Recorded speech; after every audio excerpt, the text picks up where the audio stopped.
Hi guys! Good morning guys! Fresh po tayo dahil bagong ligo tayo.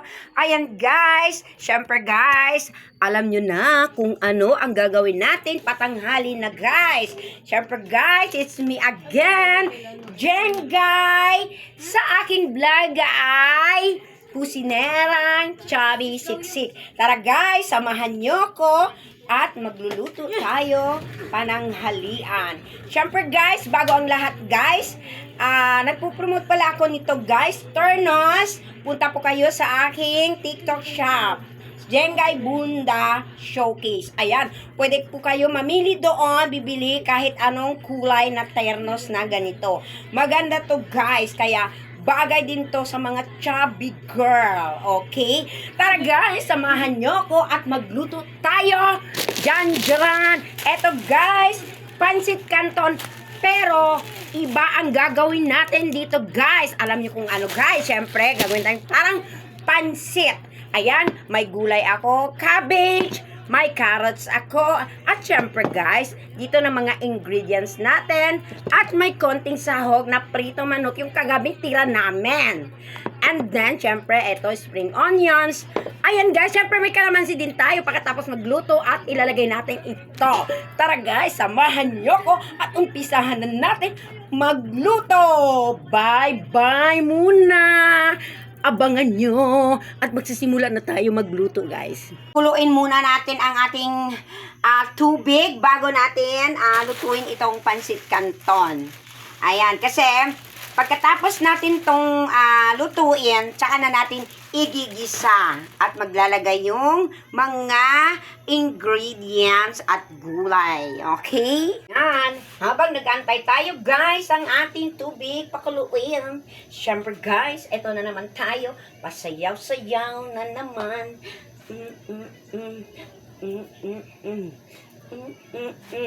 Yan. Yan ang ginagawa ko, guys, para mag-enjoy tayo. Ewan ko lang kung nag-enjoy kayo, pero sana mag-enjoy kayo sa akin, guys. Okay? Ayan na nga, guys. Kumulo na ang ating tubig, guys. So, maglalagay na tayo, guys. Ayan. At syempre, guys, ito mga ganito, gagamitin natin ito mamaya pagkatapos ng lahat. So, ilalagay natin dito, At syempre, bago natin ilagay, no, durug-durugin muna natin. Pupukin muna natin para hindi tayo mahirapan, guys. Ano? Ayan. Sana siya nagbukas. Kailangan natin itong lutuin. Ito, magagamit natin to mamaya. Pagkatapos, guys. Ayan. Syempre, halu-haluin natin.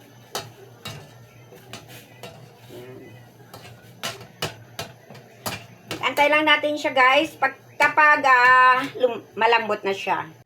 Ayan na nga guys, malambot na siya guys. So, kailangan na natin tanggalin kasi pangit ito kapag lata na to. Kailangan natin tanggalin. Ayan. Ayan. At syempre guys, mag-start na tayo. Gigisa ang ating ingredients at gulay guys. Ayan. At saka konting sahog. Ayan, maglalagay na tayo ng konting mantika, guys, para igigisa na natin ang ating pansit. Ayan. Simulan na tayo. Ayan, gigisa na natin ang ating bawang. Siyempre, unahin natin ang bawang. Ayan. Tapos, guys, sunod natin ang ating sibuyas. Ayan. At syempre, ang ating konting sahog, guys. Manok pala to guys, ang aking sahog. Tira ko to kagabi sa aming hapunan. So, hindi namin naubos. At yun din ang papartner namin ngayon dito, guys. Dahil hindi na namin naubos yung kagabi ang ulam namin na fried chicken. Yung niluto ko.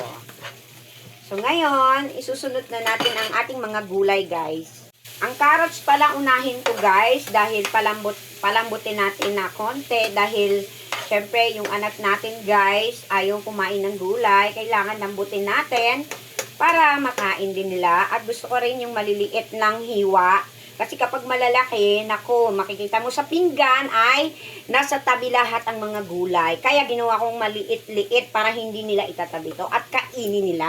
Dahil importante ang gulay kumakain at hindi tinatabi sa plato. Kaya gagawin nyo rin yan mga nanay sa iyong mga anak para sa kanila din yon. Para makain nila yung gulay guys. Ano?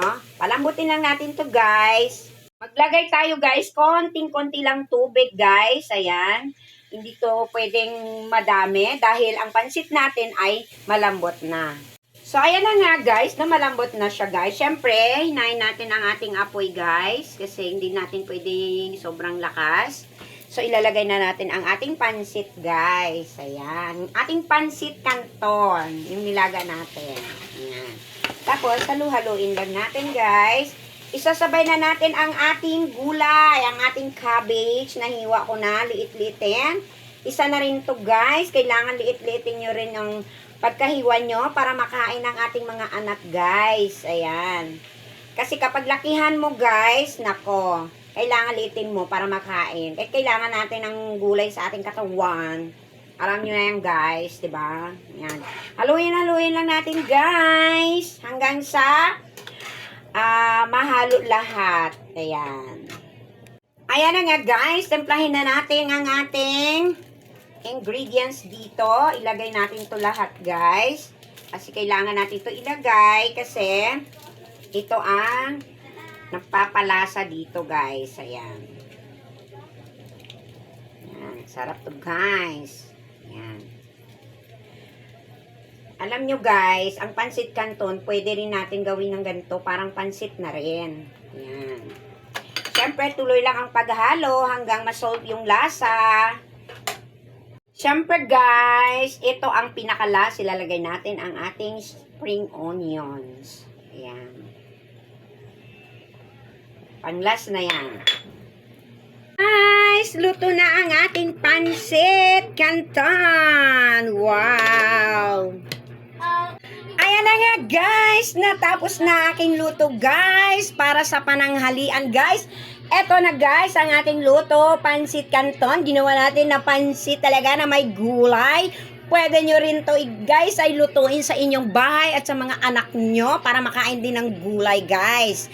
Ayan, syempre guys, ang partner nito na natirang kagabi namin, fried chicken. So ito na lang ang ulam namin ngayon, tanghali guys. So prepare na siya at isa-serve na natin itong mamaya para sa tanghali. So, ito na naman guys ang aking videos for today. Sana nagustuhan nyo po at nag-enjoy nyo po akong panoorin. Ito po si Jen Guy at sa aking vlog ay Kusinerang Chubby Siksik. Thank you so much and God bless. We love you all. Bye-bye. See you next video. Happy Friday!